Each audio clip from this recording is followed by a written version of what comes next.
اہل نہیں ہوتا۔ قربانی کا مطلب یہ ہے کہ جانور کو ذبح وغیرہ کرنا، اس کی کھال اتارنا، گوشت پوشت کرنا، ہر بندہ اس کا کاریگر نہیں ہوتا۔ عموماً دیہاتوں میں، شہروں میں کسی نہ کسی قصاب کو بلایا جاتا ہے تاکہ گوشت وغیرہ کروایا جائے۔ صاف ظاہر بات ہے کہ جس کو بلانا ہے کچھ نہ کچھ اس کے ساتھ لینے دینے کی بات بھی ہونی ہے، کچھ اس کو دیں گے تبھی وہ کام کرنے کے لیے آئے گا۔ اب اس قصاب کو دینا ہے تو دینا کیا ہے؟ اب قصاب آیا، اس نے قربانی کی، جانور ذبح کیا۔ اب عموماً یہ دیکھنے میں آیا ہے کہ لوگ یا تو اسی جانور کی کھال اٹھا کر اس قصاب کو دے دیتے ہیں کہ یہ جو تم نے ہمیں جانور ذبح کر کے دیا، اس کا گوشت کیا، یہ کھال تمہاری ہے اور یہ سرا جو جانور کا ہے یہ بھی تمہارا ہے، یہی تمہاری اجرت ہے، تم لے کے چلے جاؤ۔ آیا کہ شریعت مطہرہ نے کھال یا سرا وغیرہ قربانی کا اجرت کے طور پر دینا، اس کے بارے میں کیا حکم ہے؟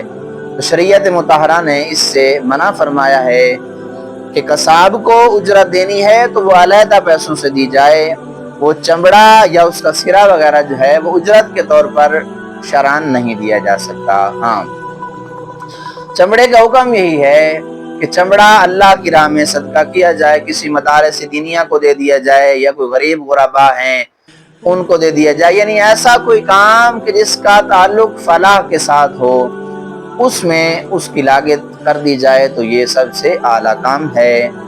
اجرت کے طور پر کسی کو بھی اس کی کھال وغیرہ نہیں دے سکتی۔ اب اگلی بات، عموماً یہ بھی دیکھا گیا کہ لوگ چلو کھال تو نہیں دیتے لیکن اسی جانور کا گوشت اٹھا کر، اب 7 فریق ہیں، 7 فریقوں نے آپس میں یہ تہیہ کر لیا کہ یار سب کی طرف سے تھوڑا تھوڑا دے دیتے ہیں، اس کی اجرت ہو جائے گی، تو آیا کہ ایسا کرنا کیسا ہے؟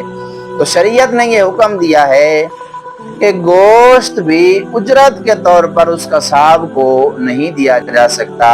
ہاں ویسے دینا ہے تو جب سب کے حصے ہو جائیں تو جو اپنے اپنے حصے سے دینا چاہتا ہے فبہا، وگرنہ قیمت کے طور پر کہ جو اس نے وہ جانور ذبح کیا، اس کا گوشت کیا، اس قیمت کے عوض جو ہے اس کو وہ گوشت دینا شرعاً جائز نہیں ہے۔ اب بات کرتے ہیں جانور کے اوپر سواری کرنے کی، یا جانور کا دودھ نکالتے ہیں جو لوگ دودھ دو لیتے ہیں، اس کے بارے میں کیا حکم ہے؟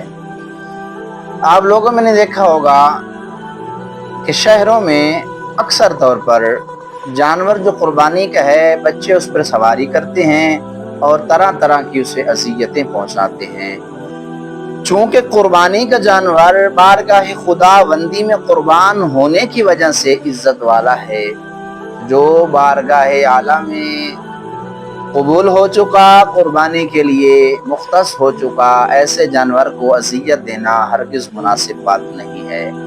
ہو سکتا ہے کہ وہ اللہ کی راہ میں قربان ہونے والا جانور ہمارے کسی کام کی وجہ سے پریشان ہو اور اس کے دل سے کوئی آہ نکل جائے اور ہمارے لیے وہ تنزلی کا سبب بن جائے، لہٰذا ایسے جانور کی عزت کرنی چاہیے، اس کے ساتھ پیار کرنا چاہیے، نہ کہ اس کے اوپر سواری کریں اور اسے طرح طرح کی تکلیفیں دیں۔ نمبر 2، قربانی کا جانور اکثر اوقات لوگ خوبصورت بنانے کے لیے اس کے پاؤں میں کڑے ڈال دیتے ہیں، گلے میں ہار ڈال دیتے ہیں اور طرح طرح کی خوبصورت چیزیں جو ہے وہ جانوروں کو پہناتے ہیں، ان کا کیا حکم ہے؟